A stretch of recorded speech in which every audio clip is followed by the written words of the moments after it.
Olá, boa noite. O A Notícia entrevista hoje o publicitário Renato Meirelles, fundador e presidente do Instituto de Pesquisa Locomotiva. Renato já trabalhou muito e trabalha ainda para políticos, empresas e partidos e é craque em prever e interpretar cenários. Por isso, nós chamamos o nosso oráculo aqui, que já deve, sei lá, já é figurinha carimbada aqui do A Notícia, já veio várias vezes. Obrigada de novo, Renato, é um prazer. Prazer estar aqui, Amanda, um prazer de dividir aí com os telespectadores do A Notícia um pouco de como é que está a cabeça dos brasileiros e que caminho o nosso país está indo. Eu acho que é isso, né? A gente tentar entender o que está acontecendo nessa eleição, que foi uma eleição curta, mas muito movimentada, fica difícil até acompanhar. E eu acho que também a cabeça dos eleitores tentar prever como será um governo Bolsonaro e o que moveu o eleitorado nessa direção, nessa eleição, acho que, como você diz, mais antissistema. Qual é a marca dessa eleição para você? Acho que não dá para entender o que está acontecendo hoje, como a gente chegou aqui, sem voltar um pouquinho no tempo, né? Então, a gente vê um descolamento aí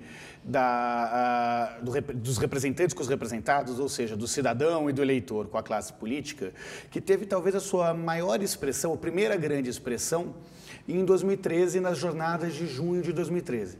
De lá para cá, só aumentou a distância dos eleitores com aqueles em que eles decidem ser os seus representantes, seja no Congresso Nacional, seja no Poder Executivo. Isso cresceu e se alimentou muito no processo de impeachment da presidente Dilma Rousseff, que levou a uma polarização ainda maior da população brasileira. Nesse sentido, começou a crescer um movimento de um candidato antissistema para ser o próximo presidente da República. Alguns ensaios foram feitos nessa pré-campanha. Então, a gente chegou a ter o apresentador Luciano Huck, que ensaiou a sua candidatura e chegou a ter 8% a 10% de intenção de votos. O Joaquim Barbosa, ex-ministro do Supremo, que assim que foi lançado também chegou a ter 8% e 10% da intenção de votos. Só que nesse momento, o tal do sistema se organizou e fez com que os candidatos à disposição do eleitor fossem mais do mesmo. Só que a vontade estava latente lá, a vontade de votar em alguém diferente de tudo isso que estava aí. Essa vontade latente fez, no início da campanha eleitoral, ou melhor, no final da pré-campanha, um pouco antes do programa de televisão, a levar um grande desinteresse da população pelo pleito. A gente tinha índices de brancos, nulos e indecisos historicamente grandes, comparado com outras eleições até o início da campanha eleitoral. Basicamente porque o eleitor queria mudança de um lado e a oferta era por políticos tradicionais do outro lado. Era como se você olhasse o cardápio, poxa, não tem nada aqui que eu gosto nesse restaurante, não tem nada, não tem um prato, não como peixe, não como carne, não tem nada. Ótima analogia, exatamente isso que acontecia. E era o momento em que o Bolsonaro aglutinava uma parcela do eleitorado muito movido por um discurso diferente da política tradicional, mas ele sempre foi e ainda é um político tradicional de um lado. O candidato do PT não aparecia, o Haddad, nas simulações do Haddad, e o Lula chegava a 40% das intenções de votos em alguma pesquisa. Nesse momento, a gente fez um diagnóstico claro de que os líderes da pesquisa dificilmente iriam ir para o segundo turno. Por quê? Porque o Bolsonaro, que estava em primeiro, e a Marina, que estavam em segundo, eles não teriam tempo de televisão para poder não só apresentar suas propostas, mas para se proteger dos ataques que os adversários iriam fazer. E no caso mais específico do Bolsonaro, de que ele teria um grande dilema do debate. Ele nunca teve uma boa performance no debate. Se ele fosse aos debates, ele, por melhor que fosse, teria a chance das candidaturas adversárias desconstruírem a candidatura dele, de um lado, e se ele não fosse, ele ia ficar com uma imagem de fujão, de alguém que tem medo de ir debater as suas ideias, o que não combina com a imagem de força que ele tenta construir. E só para acrescentar uma coisa, porque eu lembro muito nas entrevistas da pré-campanha, achavam também que houvesse um teto para o Bolsonaro. Claramente. Que aqueles 20 e poucos por cento de um eleitorado mais conservador, mais afeito a ideias conservadoras de direita, e que esse seria o teto no Brasil, porque é o teto, sei lá, em quase qualquer sociedade. A gente vê na França com Marine Le Pen, então faziam essa analogia, que haveria um teto para ele. Super bem lembrado, e era um teto que aí variava de 20% a 25% do eleitor do Bolsonaro naquele momento. Isso faria com que os dois fossem desidratar na campanha. E a campanha começou assim. Né? Imagina que o programa eleitoral na televisão começou no dia 31 de agosto, né? O de presidentes foi no dia seguinte, foi num sábado, dia 1º de setembro, e vários trackings apontaram que durante a primeira semana de campanha eleitoral, o Bolsonaro chegou a cair 4 pontos percentuais com os ataques que ele estava sofrendo, em especial da candidatura do Geraldo Alckmin. Só para explicar, os trackings são contratados pelos próprios partidos e campanhas, e aí eles acompanham diariamente com ligações de telefone e vão medindo o humor do eleitorado. Vão medindo o humor do eleitorado e ver as pequenas variações aí que os acontecimentos do dia a dia e o programa eleitoral traz para o eleitor. Então, estava tudo seguindo conforme o planejado até o fatídico 6 de setembro, onde, infelizmente, o candidato Jair Bolsonaro foi vítima de um louco que tentou fazer o que ele considerou justiça com as próprias mãos e deu uma facada no Jair Bolsonaro. Neste momento... Tudo muda. Tudo muda. E por que isso muda? Porque, na visão... Aí começou outra eleição, né? O momento, o segundo momento, o grande momento. A primeira questão é que todo noticiário deu um foco muito maior para a eleição do que estava dando até então. É como se os brasileiros acordassem para o processo eleitoral. E passou até a ficar interessante, né? Porque... Quase uma novela, né? Quase uma novela. Você quer acompanhar como vai ser a reação do candidato, ele vai sobreviver à cirurgia, como ele vai se recuperar. Todo mundo estava interessado no estado de saúde, mas é natural, mobiliza uma reação humana até de solidariedade. E virava uma novela, no sentido, hoje a operação fez isso, foi tantos pontos, tinha aqueles infográficos no jornal. E aí tinha a investigação também, quem é esse cara, né? Quem de onde ele deu veio, a facada. o que ele pensa, de onde... que ele é. O fato é que o brasileiro acordou para a eleição de um lado. Por outro lado, o Bolsonaro passou a ser visto por uma grande parcela que estava decidida a votar nulo num primeiro momento, e o voto nulo é um voto mais de revolta, como candidato antissistema. A sensação que as pessoas tiveram é que, bom, se alguém tentou matá-lo, é porque ele está incomodando. Então é ele o candidato antissistema. E trouxe mais 2 efeitos colaterais que mudaram aquela premissa que fundamentava a ideia dele desidratar. Era a não exposição na TV, né? Então, o Bolsonaro passou a ser o candidato, desde a redemocratização, com maior grau de exposição na televisão. O único candidato que chegou perto da exposição que o Bolsonaro passou a ter depois do atentado, teve que morrer no acidente de avião. Que foi o Eduardo Campos. Que foi o Eduardo Campos. Para ter uma exposição próxima a que o candidato Jair Bolsonaro teve. Então, aquela premissa de não ter tempo de televisão deixou de existir. É um amplo noticiário de neutro para positivo. E é outra coisa que a gente vai discutir daqui a pouco para dizer, mas então a televisão não faz diferença? Acho que nesse caso do Bolsonaro fez muita diferença, justamente por causa dessa exposição. Foram horas e horas de cobertura ao vivo nos principais telejornais do país. E o segundo ponto foi que ele conseguiu a desculpa fundamental para não ir nos debates eleitorais.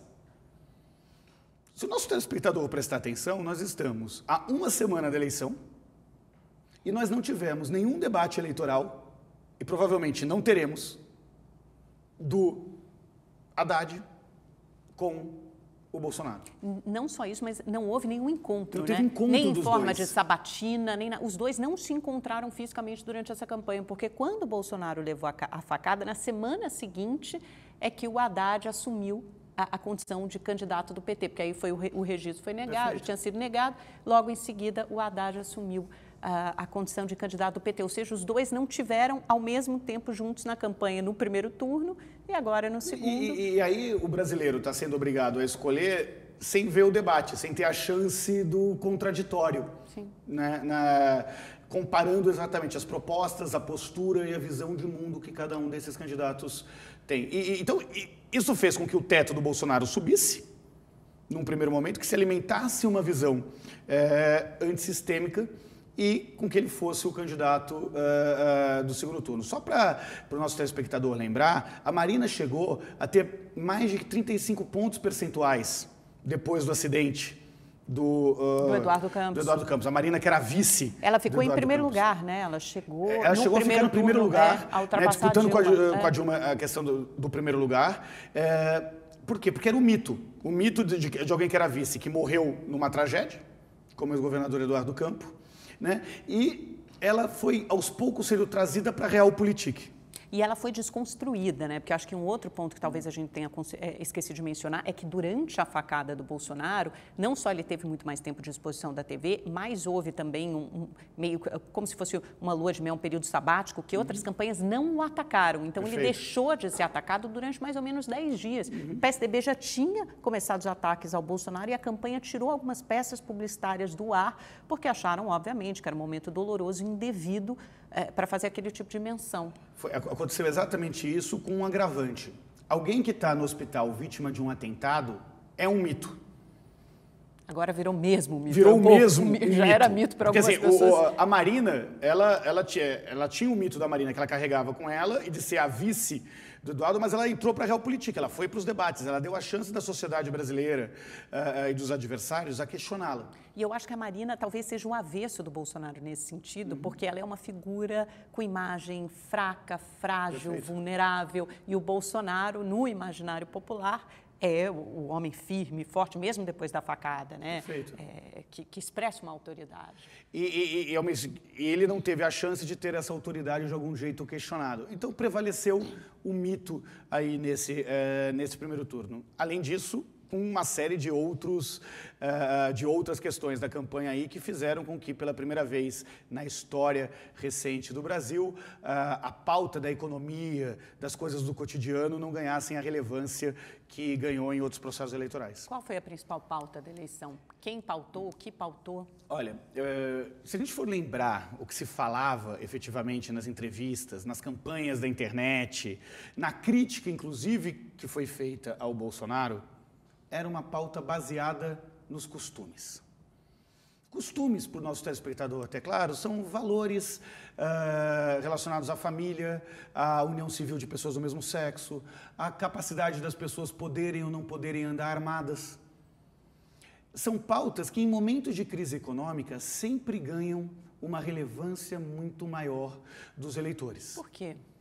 Porque quando a economia está bombando, as pessoas estão com dinheiro no bolso, ninguém quer saber quem dorme com quem. Quando as pessoas já... Em bom português. Em bom português.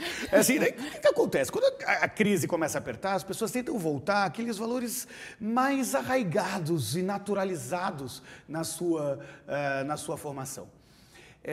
As campanhas entenderam que a desconstrução do Bolsonaro se daria pela pauta de costumes. Lembrando frases machistas, frases homofóbicas, lembrando a apologia à tortura que em determinado momento foi feita por ele.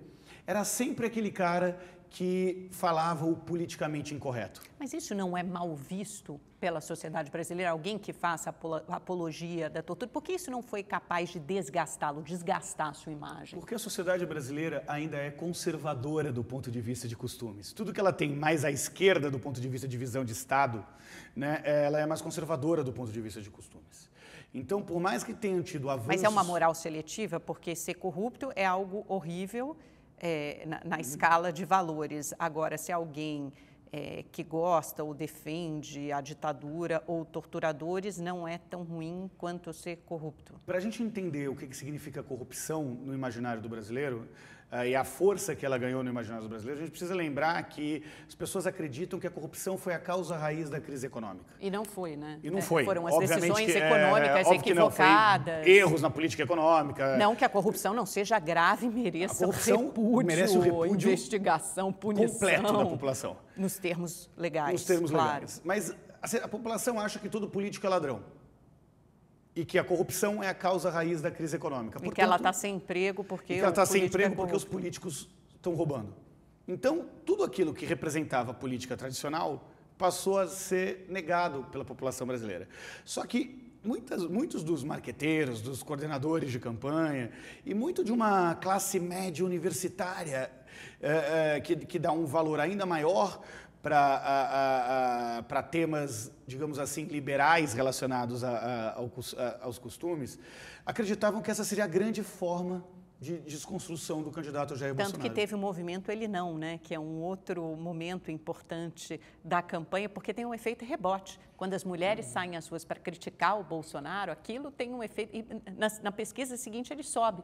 Todo mundo achou que ele fosse cair, mas ele sobe. Foi impressionante, porque o movimento Ele Não também foi um marco muito importante da campanha. Foi a maior manifestação liderada por mulheres contra uma candidatura já feita na história do Brasil. Não, eu não lembro de qualquer Foi um negócio gigantesco em dezenas de cidades do Brasil, em que as mulheres manifestavam que não queriam dar um passo atrás. É como se fosse um freio de arrumação nos avanços civilizatórios que a sociedade brasileira tinha conquistado. Mas talvez mais mulheres de esquerda, porque de alguma forma o movimento ficou identificado com a esquerda, com o PT, com o PSOL. O que aconteceu? Foram liderados por mulheres que estão mais presentes na militância, mas mulheres de amplos aspectos. Eu vi lá mulheres de direita, eu vi pessoas, homens e mulheres, inclusive, de candidaturas mais ligados à direita.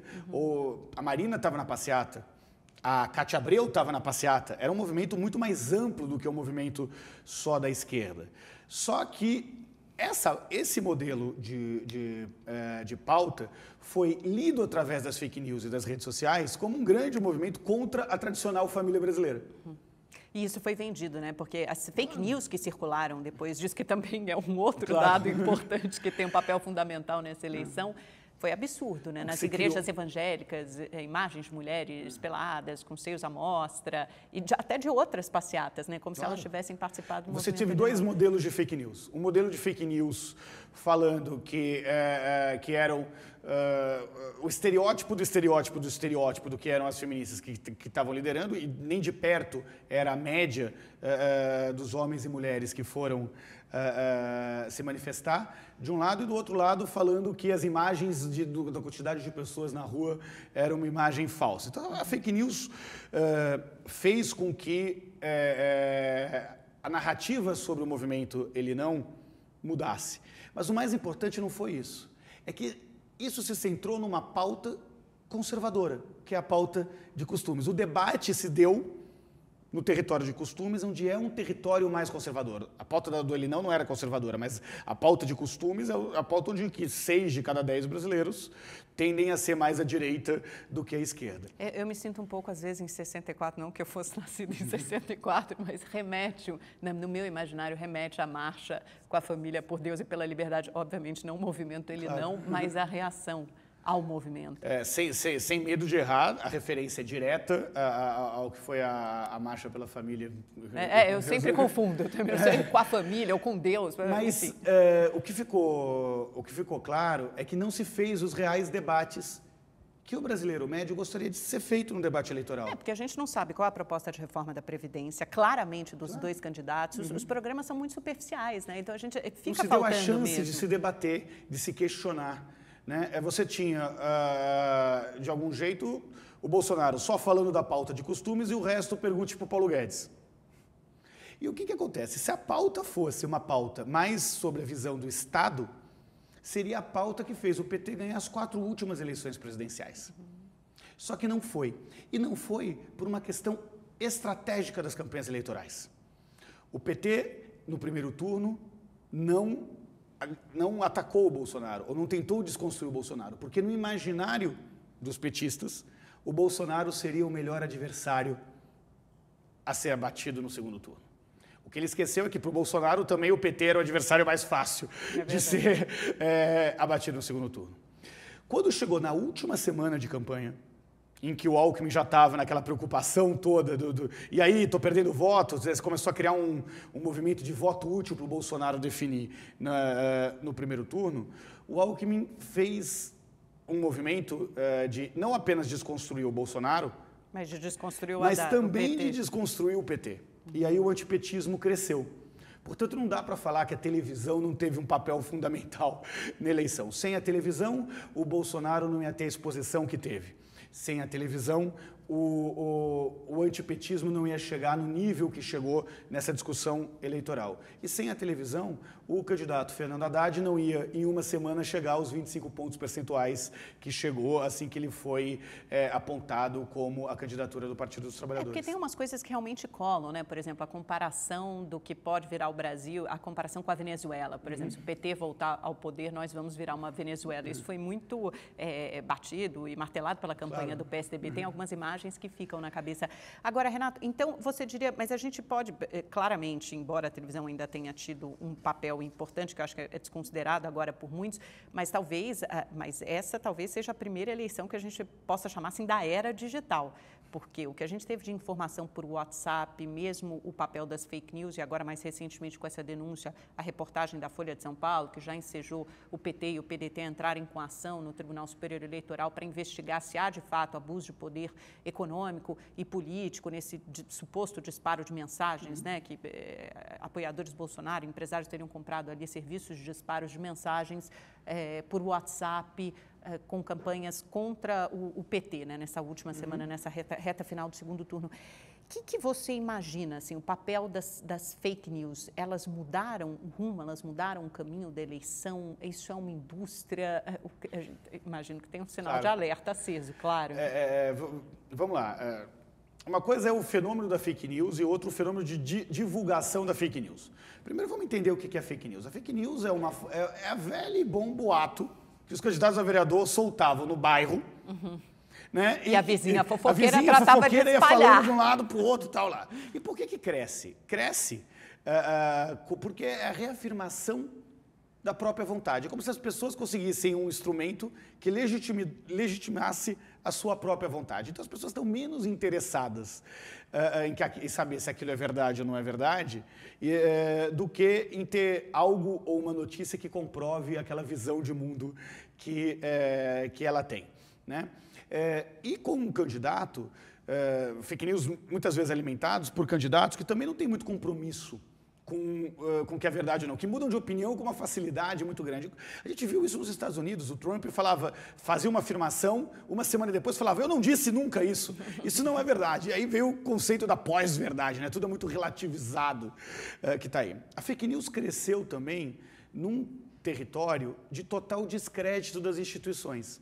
Inclusive da imprensa, eu acho. Impressionantemente da imprensa também. Nós jornalistas atravessamos essa crise. O descrédito das instituições também tem a ver com o quarto poder, que seria o poder da imprensa. Agora, elas só ganharam a dimensão e a relevância eleitoral que elas ganharam por conta do WhatsApp. Porque o que acontece? Se a gente for lembrar, um pouquinho antes de começar o processo eleitoral, o Facebook tirou uma série de páginas que espalhavam fake news no ar. Se criou uma série de mecanismos de checagem, se aquela notícia era uma notícia falsa ou se era uma notícia fake, verdadeira. A questão é que tudo isso foi pensado por uma plataforma que era o Facebook, como a principal plataforma de relacionamento. E não foi pensado para o WhatsApp, que não está sujeito aos algoritmos, em que você consegue ter disparos em massa, e a fomentação de algo que é boca a boca e ocorre no subterrâneo aí do mundo digital nas eleições. É impressionante, você pega um post de um dos caras que mais entende de tecnologia, que é o Marco Gomes, um post um tempo atrás no Instagram dele, ele falava, as pessoas estão achando que essa eleição é do Facebook, essa eleição é do WhatsApp. E o WhatsApp não consegue ser monitorado, o WhatsApp sai dos momentos de algoritmo, não teria uma função que leve à checagem da notícia falsa. Então, o Marco Gomes estava certo, foi uma eleição do WhatsApp, foi uma eleição em que as notícias se espalham, muitas vezes, por grupos de família num segundo momento, mas num primeiro momento, por grandes empresas que fazem disparos massivos. Eu acho que é esse elo que a gente precisa recuperar, né? Porque talvez seja um pouco ingênuo as pessoas acharem que o WhatsApp só tem esse alcance porque eu mando para o grupo da minha família, que manda para o grupo de outra família e que fica nesse boca a boca. Isso começa em algum lugar e tem gente ganhando dinheiro com isso, ganhando poder, produziu isso com um objetivo, né? A pergunta para o nosso telespectador é, você que recebeu um WhatsApp com uma fake news do seu tio, você acha de verdade que foi ele que fez aquela fake news? Não, ele recebeu isso de alguém. E existe uma indústria de fake news De gente ali o dia De inteiro gente que o dia vai estar inteiro, editando vídeo, editando vídeo, fazendo um meme para tentar contar uma história que tenha verossimilhança com a realidade. Quem paga essas pessoas? Quem são essas pessoas? Porque eu acho que isso que está um pouco na raiz da matéria da Folha de São Paulo, né? E que fica não só para essa campanha, mas é uma preocupação que fica para eleições futuras também. Como os nossos representantes vão ser eleitos e se isso pode deslegitimar uma eleição. Paga as pessoas que têm algum tipo de interesse na eleição de candidato A ou candidato B. O que a denúncia da Folha de São Paulo faz, e é bem grave a denúncia, é que algumas empresas usam do seu próprio dinheiro para alimentar redes de WhatsApp, seja para favorecer um adversário e na manchete da Folha, para ser contra um outro candidato. Mas, Renato, qual que é o problema das empresas gastarem do próprio dinheiro? Esse dinheiro não vem da corrupção, se elas quiserem ajudar e pagar, elas podem pagar. Tem dois problemas. Não, elas não podem mais. O problema é que a legislação eleitoral impede financiamento de campanha. Nós estamos falando de montantes que passavam contratos de 12 milhões de reais. A candidatura do Bolsonaro não chegou a gastar 2 milhões no primeiro turno. Então, estamos falando de algo que é mais de 6 vezes o que era o gasto oficial. Não, mas falando só em bom português, né, que isso é uma denúncia, mas que precisa ser comprovado, Claramente. Investigado, porque não existe, pelo menos a matéria, a reportagem não traz uma prova cabal de que isso tenha acontecido. Estamos falando no território do que é a denúncia, né? E no território do que é a denúncia é que houve caixa 2 da campanha. O que é um caixa 2? É um caixa não contabilizado para conseguir angariar votos para uma determinada candidatura. Então, as empresas não podem financiar, de um lado, e todos os gastos relacionados à campanha têm que ser gastos contabilizados no processo. A denúncia vai nesse sentido, né? De um lado. A outra questão é que começa a questionar o quanto que vai ser bom para a democracia brasileira ter uma eleição pautada por mentira. E isso acho que não só a nossa democracia, mas todos. A gente viu a maior democracia do planeta, a americana, passando exatamente por esse mesmo processo em 2016 com a eleição do Trump.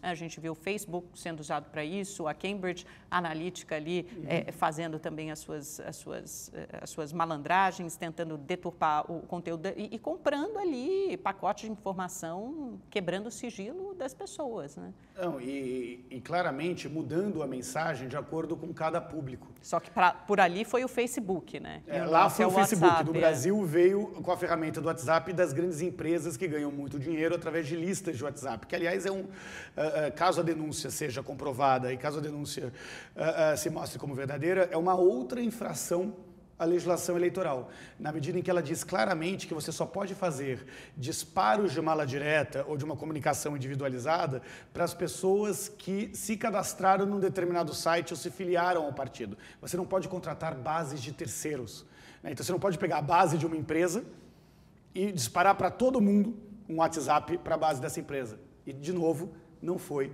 o que aconteceu. Mas a pergunta clara para saber se isso aconteceu ou não aconteceu é perguntar para o nosso telespectador se ele, em algum momento, recebeu um WhatsApp de um número que ele não conhecia.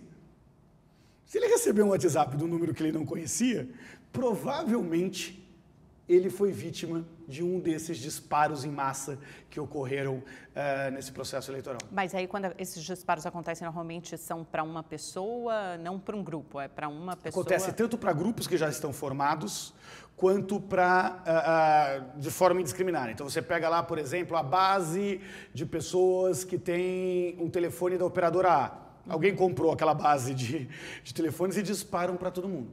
Não é à toa que muitos dos grupos que existem de WhatsApp tem como organizador do grupo um número que está no exterior.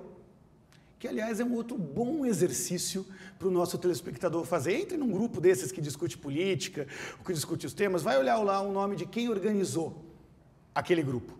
Se aquele grupo tiver um telefone que é do exterior, ou seja, que não comece com 55, que é o código do Brasil, você vai provavelmente estar dentro de um grupo que foi criado com um claro objetivo de manipular o processo eleitoral no Brasil.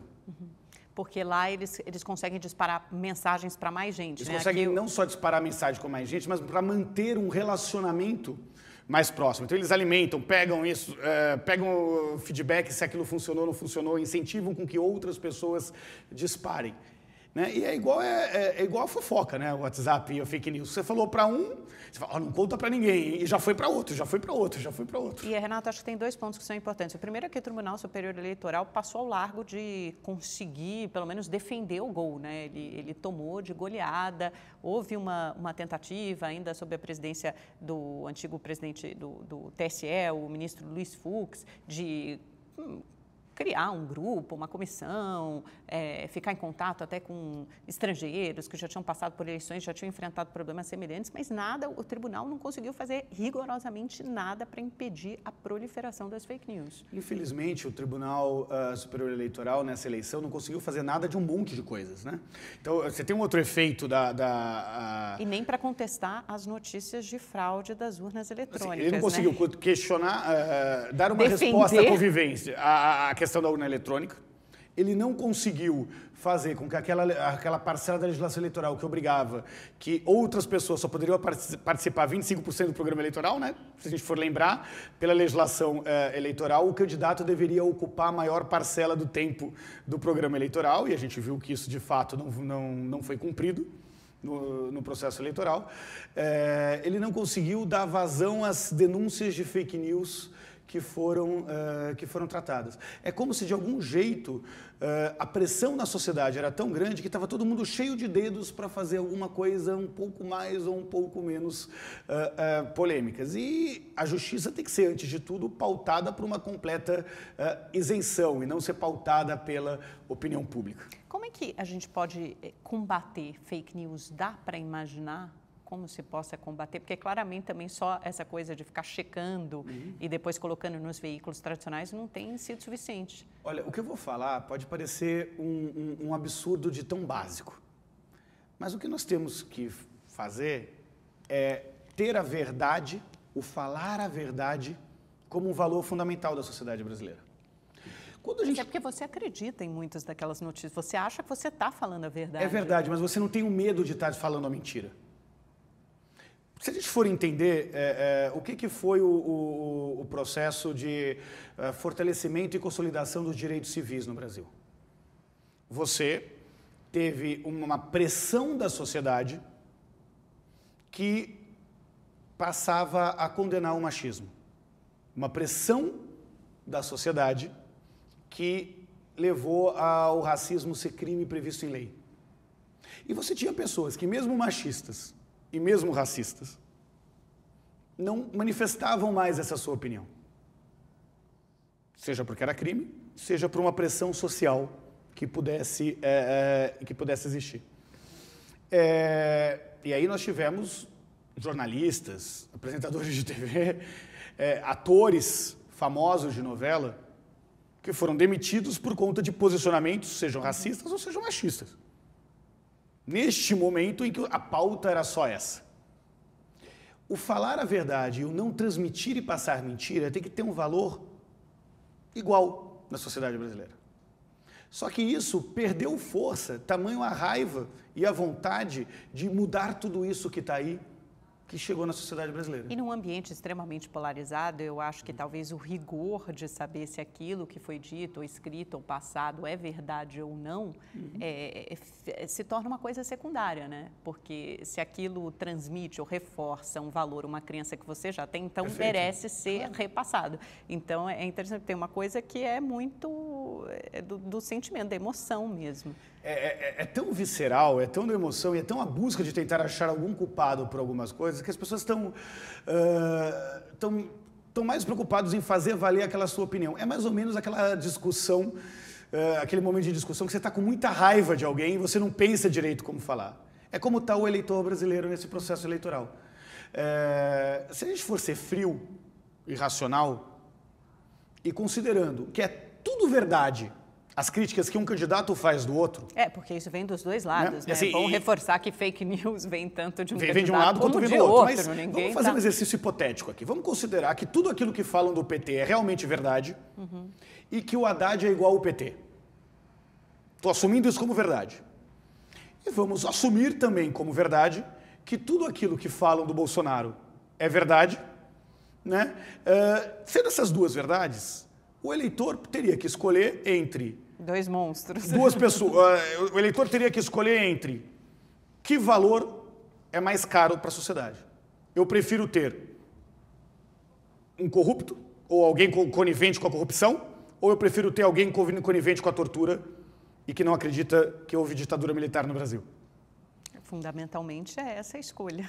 Assumindo que tudo seja verdade, e eu tenho certeza que dos dois lados tem coisas que não são verdades, claro, há exageros. Mas assumindo como verdade, seria essa uma escolha. É uma escolha de valor da sociedade brasileira.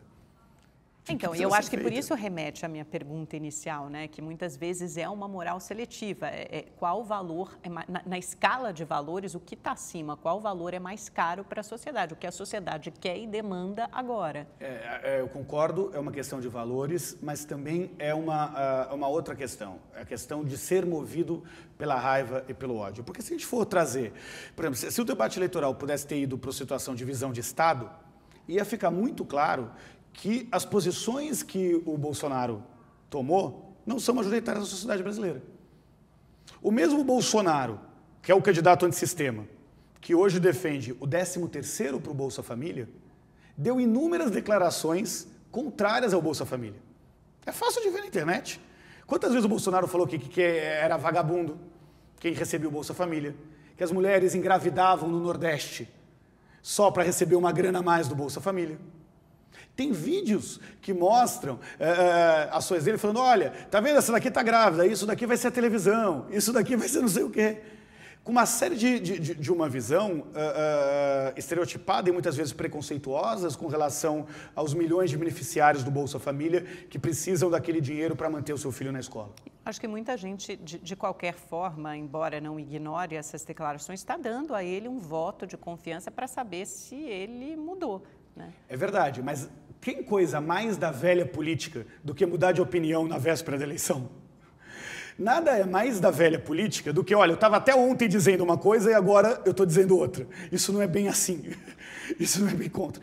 Então, o Haddad também mudou de opinião, estava defendendo na primeira versão do programa a reforma constitucional e depois tirou isso na terceira mudança do programa eleitoral. E o Lula livre, e as cores, e no segundo turno mudou completamente. Agora, o eleitor tem que se perguntar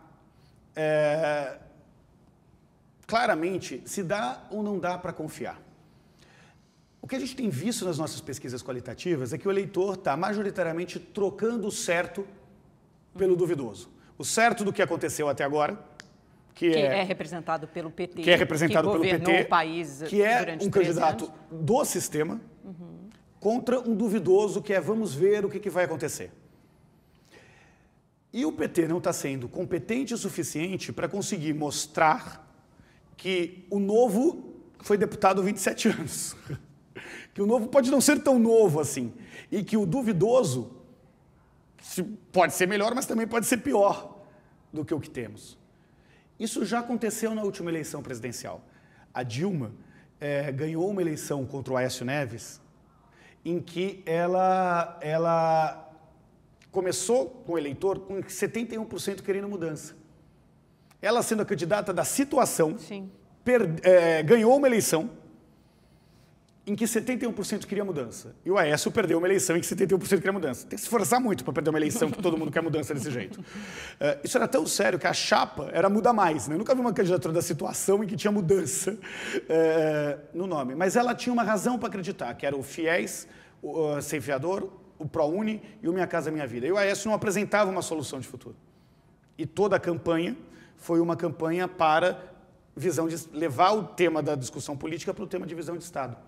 Né? Se a gente se lembrar, tinha a desconstrução da Marina Silva, que a gente falou anteriormente, se deu através de uma propaganda de televisão, falando que a autonomia do Banco Central, que ela defendia, e os apoiadores dela, que eram herdeiros de banco, iam tirar a comida do prato dos mais pobres. Que também é uma fake news, né? Quer dizer, de alguma forma... Era uma provocação e... É um exagero, é óbvio. Um exagero, sem dúvida nenhuma. Agora, levou esse território de debate para a visão de Estado, que é uma visão em que o PT é majoritário na sociedade brasileira. E dessa vez a pauta foi capturada pelo Bolsonaro, que levou para a vertente de moral e costumes, e aí, nessa vertente, o PT é claramente perdedor. Falta uma semana para o segundo turno, tá? A gente está gravando na sexta, a entrevista vai ao ar na segunda, falta então menos de uma semana. O que a campanha do Haddad pode, deve, tem que fazer nesses dias que sobram? Tem alguma expectativa de mudança? Assim, é muito difícil, é claramente muito difícil mudar uma diferença tão grande da intenção de votos das duas candidaturas, né? Que varia aí de 18% a 20%, dependendo da pesquisa, num prazo tão curto de tempo. Mas isso já aconteceu em algumas democracias do mundo e mesmo em algumas eleições municipais, né? A gente já viu candidatos a municipais perderem 10 pontos percentuais na última semana da campanha eleitoral. A própria Marina Silva perdeu muito rapidamente intenções de votos no primeiro turno da última eleição presidencial, na eleição de 2014. Acho que o primeiro tema é forçar a barra para o debate. Acho que isso não teria que ser uma discussão do Partido dos Trabalhadores, mas uma discussão da sociedade. Acho que a sociedade ganha com a chance de ouvir um candidato frente a frente debatendo as propostas do Brasil. É muito ruim a gente ter um presidente, seja ele quem for, que não participou dos debates eleitorais. A outra questão é tentar migrar para uma visão mais de Estado. Porque se todos os eleitores, ou a grande maioria dos eleitores, estão muito irritados com a classe política, e isso é uma verdade, por outro lado, começa a ter uma parcela crescente dos eleitores que estão querendo saber o que vai acontecer no dia seguinte. Então. Eu vou ter ou não vou ter FIES de novo? Eu vou ter ou não vou ter ProUni? Como é que eu vou pagar o boleto? Qual que é a proposta efetivamente que efetivamente vai fazer com que o Brasil volte a gerar emprego? Essa história do Bolsa Família, vai ter 13º ou vai acabar?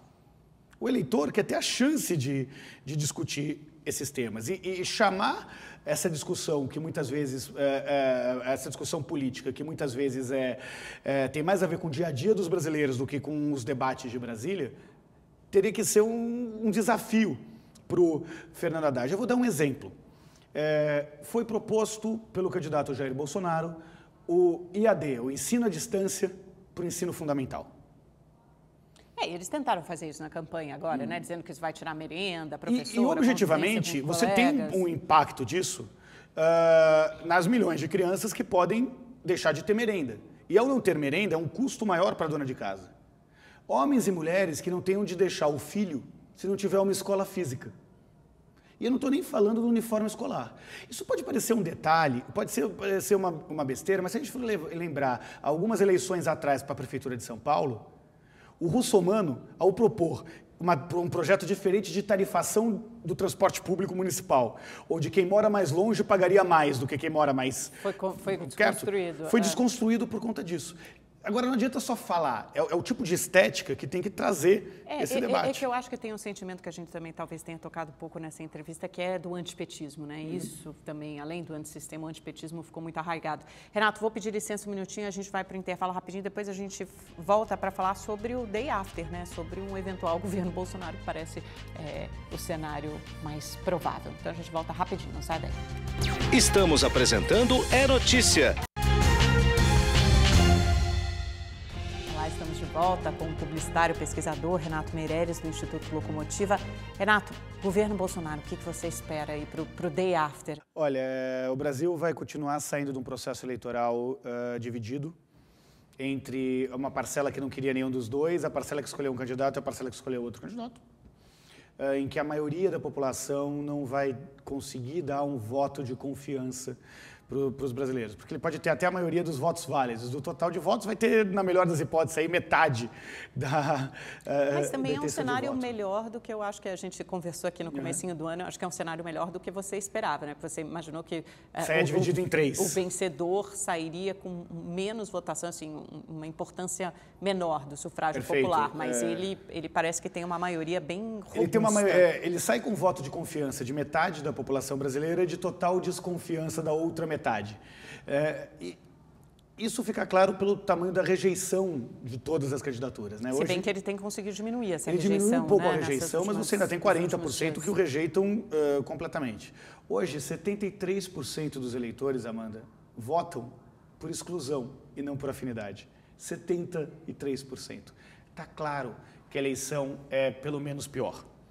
E aí ele vai assumir a presidência da República, com um Congresso que também teve um bom índice de renovação política. Para melhor ou para pior? De quadros não dá para avaliar se é para melhor ou para pior. Acho que talvez da economia um pouco melhor, talvez do ponto de vista de costumes um pouco mais à direita ou tudo mais. Aliás, costumes deve ser uma moeda de troca para reformas econômicas que devem ser feitas no Congresso Nacional. É interessante, né? Quer dizer, vamos aprovar algumas pautas mais conservadoras de costumes e aí você tem meu voto para aprovar uma reforma da Previdência, uma reforma tributária. Ou alguma pauta menos popular do ponto de vista da economia. E sem fazer juízo de valor sobre as pautas.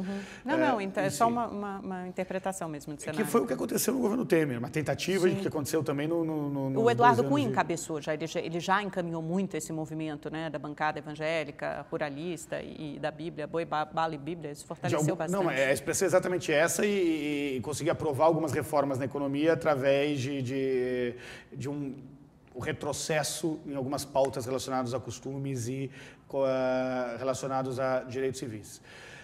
Só que qual é o problema de fundo? É que ele deixa de ser antissistema a partir do momento que ele foi eleito.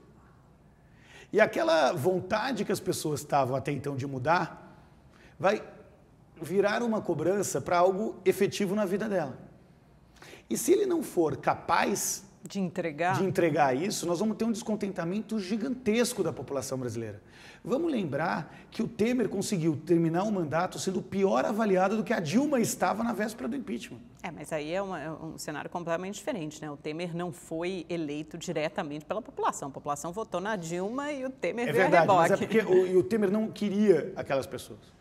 O que as pessoas queriam naquele momento eram novas eleições. Exato. Que por uma conveniência, tanto da direita quanto da esquerda, não foi para frente. A ideia de se fazer novas eleições. Tivemos alguns partidos, inclusive, que lideraram movimentos para ter novas eleições. O Bolsonaro começa com um voto de confiança de pelo menos metade da população, com o segundo maior partido da Câmara dos Deputados, que vai virar o maior partido. Vai virar o primeiro. Porque é natural que na janela partidária as pessoas partam para o caminho do partido do governo, mas ele vai ter que entregar. E vai ter que se expor, vai ter que falar claramente na televisão e passar a ser do contraditório, a ser vítima do contraditório. Nós vamos ter, por outro lado, uma oposição ferrenha. O PT na oposição é melhor do que o PT na situação, vamos dizer assim, melhor do ponto de vista da combatividade e do processo de fiscalização, e com uma necessidade de aprovar pautas no Congresso Nacional que não são muito populares para ser modesto, né? Talvez a maior pauta seja a pauta da Previdência, em que 70% da população é contrária à aprovação da reforma da Previdência dos moldes que hoje estão sendo colocados. Eu tenho dúvida se a bancada que foi eleita é uma bancada mais liberal. O mercado enxerga dessa maneira porque muitos são do PSL, mas mesmo o PSL, eu acho que une muito mais em torno de uma ideologia conservadora, de segurança conservador pública, e nacionalista, não militarizada, nacionalista, do que propriamente favorável a ideias liberais. Isso você tem ali aquele selo de qualidade Paulo Guedes, e a gente vai ter que saber até que ponto isso vai funcionar até na própria mentalidade do Bolsonaro, que sempre votou de forma muito mais próxima ao PT, aliás, e tem uma mentalidade estatizante, que é de outra vertente aí corrente, que vai fazer parte da administração dele, que é dos militares, do que dos liberais, que é a equipe conduzida pelo Paulo Guedes. Vai ser interessante ver esse embate entre duas mentalidades, uma mais nacionalista e outra mais liberal. Eu falava, o Bolsonaro não é um liberal, claro. O Bolsonaro é nacionalista. Muito pelo contrário, né? Ele é ligado àquele nacional desenvolvimentismo do século, da década de 70, muito característico do regime militar. Muito característico para isso. O que vai acontecer na prática? Se ele não conseguir entregar coisas para a população, vai começar a aumentar uma demanda na população por mudança de novo, por não era ele. Vamos lembrar que o Aécio também já aglutinou o antipetismo em torno dele há muito tempo e rapidamente foi abandonado por essa parcela de pessoas raivosas que querem algo, elas não sabem o que querem, a única certeza que tem é algo diferente de tudo que está aí. Mas é porque aí ele se igualou a eles, né? Quando foi pego com a boca na botija, bem que antes ele já começava a ser abandonado. Mas se a gente antes for mesmo do episódio do Joesley. Se a gente for ser preciso, Amanda, é que essa pauta não está entrando.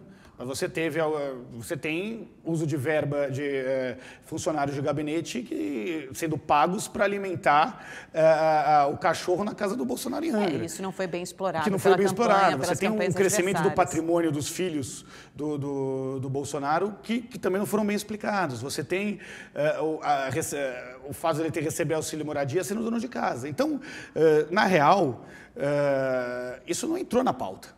O processo de desconstrução do Bolsonaro ficou até então baseado nos temas de costumes e não nos temas que o aproximavam do sistema. A democracia corre algum risco? Na sua opinião, muitos analistas fazem essa interpretação. Há um risco de, adoro esse termo, recessão democrática? Obviamente que há. Primeiro que esse é um risco eterno, independente de quem está no poder. As nossas instituições são fortes o suficientes para resistir? Porque também tem muita gente que faz essa análise. Não me parece que as nossas instituições ganham... o que é uma instituição forte ou não? Uma instituição forte é uma instituição que tem o apoio de amplas camadas da sociedade brasileira. E você não tem nenhuma instituição hoje que tenha uma ampla aprovação da sociedade brasileira. O judiciário não tem essa aprovação da sociedade brasileira. Você não tem isso no Legislativo e você não tem isso no Executivo. Talvez as Forças Armadas contem com mais apoio. As Forças Armadas têm um pouco mais e a Igreja tem um pouco mais. Interessante isso, porque são duas instituições ligadas claramente à campanha do Bolsonaro. A Igreja evangélica, né, principalmente, e os militares. E que são duas instituições que não têm nada de pensamento liberal. Só para... São representações claras do conservadorismo. Não, por isso, são os conflitos inerentes à campanha que passam despercebidos por grande parte do eleitorado, inclusive as pessoas de maior renda e maior escolaridade que votam no Bolsonaro, principalmente, acho eu, não principalmente, mas também por essa pauta liberal. Ele ganhou adesão do mercado com o Paulo Guedes, isso é claro. Então, aquelas pessoas estão depositando, estão dando um voto de confiança, achando que ele vai entregar a pauta liberal, com a qual ele se comprometeu na campanha. É verdade. E cada vez que ele deslegitima alguma proposta do Paulo Guedes, como fez com a questão do imposto, ou como fez com o Mourão com relação ao fim do 13º salário. E da reforma da Previdência. E da reforma da Previdência, isso gera um estresse também no tal do mercado, né, que ninguém sabe direito o que é. Mas, para responder sobre o risco da democracia, eu prefiro responder com uma outra pergunta para o telespectador que está em casa pensar. Imagine se o Bolsonaro é pego na corrupção. Descobre uma denúncia de corrupção do Bolsonaro. Ou se ele faz uma pedalada fiscal, como a Dilma fez. Vocês acham de verdade que o Congresso Nacional votaria um processo de impeachment ou que teria uma resistência da caserna e dos militares à deposição do Bolsonaro? É essa pergunta que o telespectador pode responder dentro de casa sobre os reais riscos da democracia brasileira numa eventual eleição do Jair Bolsonaro. Aí eu só tenho uma observação. Se acontecer isso, vai cair nas mãos de um militar. Então, talvez possa até haver um esforço nesse sentido, né? Mas, enfim, é uma preocupação. Eu acho que a gente vai ter que ficar atento a isso. O que você vai prestar atenção? O que você imagina também do Congresso? Eu acho que tem algumas questões que nós temos que ficar atento para entender os rumos de um eventual governo Bolsonaro. Né? Primeiro, a composição do Ministério, a composição real do Ministério. Ele já disse que vai reduzir bastante, né? Para 15 ele vai reduzir, mas quem vai ficar? Não só no Ministério, mas principalmente nas secretarias executivas. E eu acho que as pastas vão ser fundidas também, né? Essa história de fundir meio ambiente com agricultura, parece que não faz educação muito sentido. E cultura. E esporte, né? Esportes, numa única pasta. Mas quem serão essas pessoas? E, dois, no tal do presidencialismo de coalizão, como se consegue votos no Congresso Nacional? Através da entrega de cargos em estatais ou no governo. Ou os tais cargos comissionados, né? Os tais cargos comissionados, mas que estão em especial nas estatais que estão em locais chaves para conseguir orientar uma licitação, né? E a corrupção vem daí. É desse jeito que se aprova o Congresso Nacional. Ele quer mudar essa lógica. Ele quer claramente mudar essa lógica com uma pauta no programa eleitoral dele, assumindo que é verdade o que está no programa eleitoral dele e o que diz o Paulo Guedes nas entrevistas que o Bolsonaro permitiu que ele desse, né? Com uma pauta que, do ponto de vista da opinião pública, é amplamente impopular. Então, em algum momento, ele vai ter que fazer uma escolha. Ou ele vai abrir mão de uma narrativa de honestidade na condução na relação com o Congresso Nacional, porque ele vai ter que dar cargos em troca de votos, ou ele vai abrir mão da agenda econômica, que é amplamente impopular e que precisa de aprovação do Congresso Nacional. Por isso que é muito difícil ser otimista aí com relação aos rumos do nosso país a partir do próximo presidente da República. E eu acho que seria em qualquer um dos dois cenários, né? A gente estava falando aí, se fosse no caso de um governo Haddad também. Não tenho dúvida nenhuma que não dá para ser otimista independente do resultado da eleição, do ponto de vista dos rumos da relação com o Congresso ou da capacidade de apaziguar a sociedade brasileira. Renato, vamos para o nosso pinga-fogo então, porque infelizmente o nosso tempo já está assim, no finalzinho. Fake news. Um desvio da democracia. Alckmin. Um picolé de chuchu. Dória. Uma velha política invernizada. Fernando Henrique. Um baluarte da democracia que poderia estar se manifestando mais nesse processo eleitoral do que de fato está. Ficou em cima do muro? Não tenho dúvida nenhuma que ele está em cima do muro. PSDB. Um partido em decomposição. Marina. Quem? Quer que eu repita? Menos de 1%? Talvez essa seja a melhor definição, né? Ciro. O candidato do campo mais à esquerda que poderia estar liderando a oposição ao governo, a candidatura no primeiro momento ao governo do Jair Bolsonaro e que talvez tenha se deixado guiar pelo descontentamento com o Partido dos Trabalhadores. Bolsonaro. Ponto de encontro entre a interrogação e a exclamação. Acho que talvez seja um risco grande para a construção de consensos no Brasil. Nesse momento em que todos brigam, seria maravilhoso que se buscasse o que une os brasileiros, não mais o que separa os brasileiros. Haddad. Um cara muito melhor do que o próprio partido. E Lula?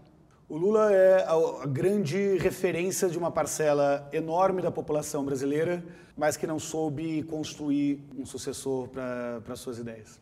Renato, obrigada. Foi uma delícia conversar com você. É um prazer conversar com os telespectadores da Rede TV. Obrigada, Renato. Obrigada a você também pela sua companhia, pela sua audiência até essa hora. Semana que vem tem mais. A gente se encontra aqui na próxima segunda-feira. Boa noite, boa semana. Até lá. Tchau, tchau.